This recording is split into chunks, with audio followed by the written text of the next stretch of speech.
Hallo julle, ons val sommer weg met die eksamenvraag vandag. Dit kom uit die Nasionale Departement se vraestel van 2015. Die vraag sê, gegee, tyd, kom ons probeer weer. Gegee, h van x is gelyk aan 4 maal met 2 tot die mag min x plus 1. Bepaal die koördinate van die y-afsnit, verduidelik waarom aan die x-afsnit is nie goed, ek gaan die ander lees soos ons vorder. Eers wil ek net mooi kyk na die grafiek. So, die vergelyking is y is gelyk aan 4 maal met 2 tot die mag minus x plus 1. Nou, watter vorm verwag jy? Dink jy hy gaan stygend wees? Of gaan hy dalend wees? En onthou, dit word deur die grond al bepaal. Man moet nou nie dat die 2 jou kil nie, want daar is tot die mag minus x. So dit beteken eintlik dat dit 'n half tot die mag x is. En dan weet ek, my grafiek gaan dalend wees. Goed, ons gaan nou al die ander dinge uitwerk. Hulle wil eerstens weet, wat is die koördinate van die y-afsnit? So vraag 5.2.1, die y-afsnit is altyd waar x gelyk aan 0 is, en dan kry ek y is gelyk aan 4 maal met 2 tot die mag 0 plus 1, en dit gee vir my 5.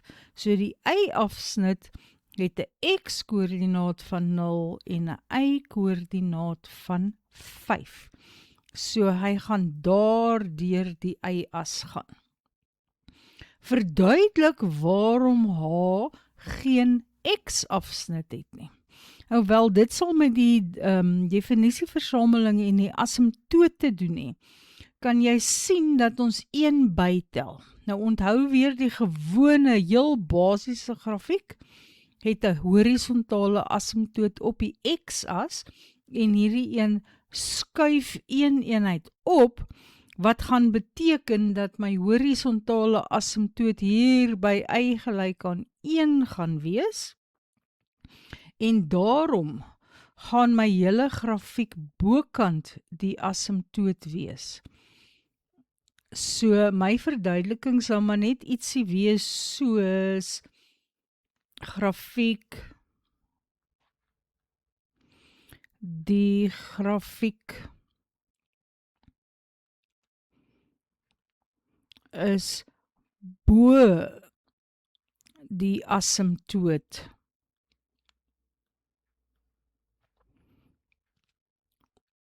y gelyk aan 1. Goed, dan vraag 5.2.3 sê vir hulle teken 'n sketsgrafiek van h en dui duidelik die asymptote, die afsnitte met die asse en minstens 1 ander punt. Nou goed, ons weet ons grafiek gaan so lyk. So ek dink ons moet 'n punt hierdie kant kies. Kom ons kies x gelyk aan 4.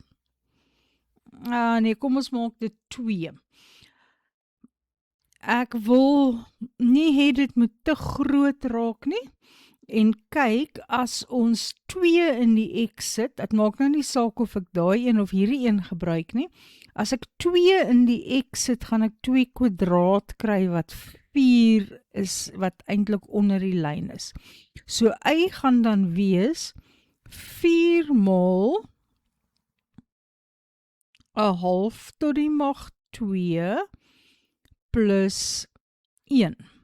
En 'n half tot die mag 2 is 'n kwart maal met 4 is 1 plus 1 is 2. So die punt x is 2 en y is 2 lê ook op die grafiek, en dan kan ons dit nou maar net skets deur daardie 2 punte. Myne lyk nie heeltemal mooi gerond nie. Kom ons vee die begin 'n bietjie uit, miskien kan ek dit daar 'n bietjie beter maak. So. Goed, dit is die grafiek van H.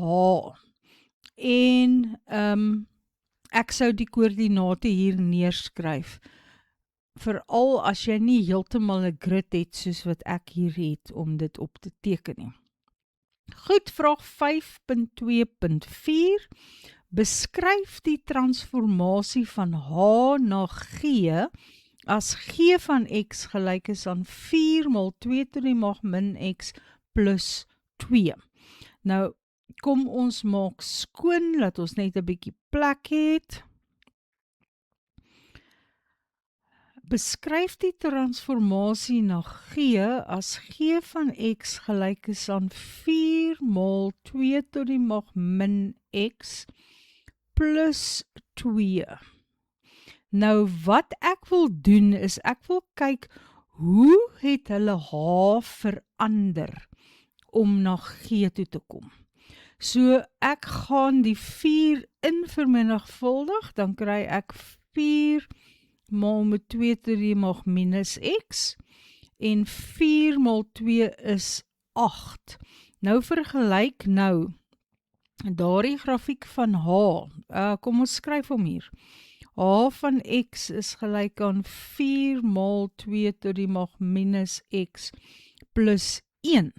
So wat het hulle eintlik verander aan H? Al wat hulle gedoen het, is hulle het 7 bygetel.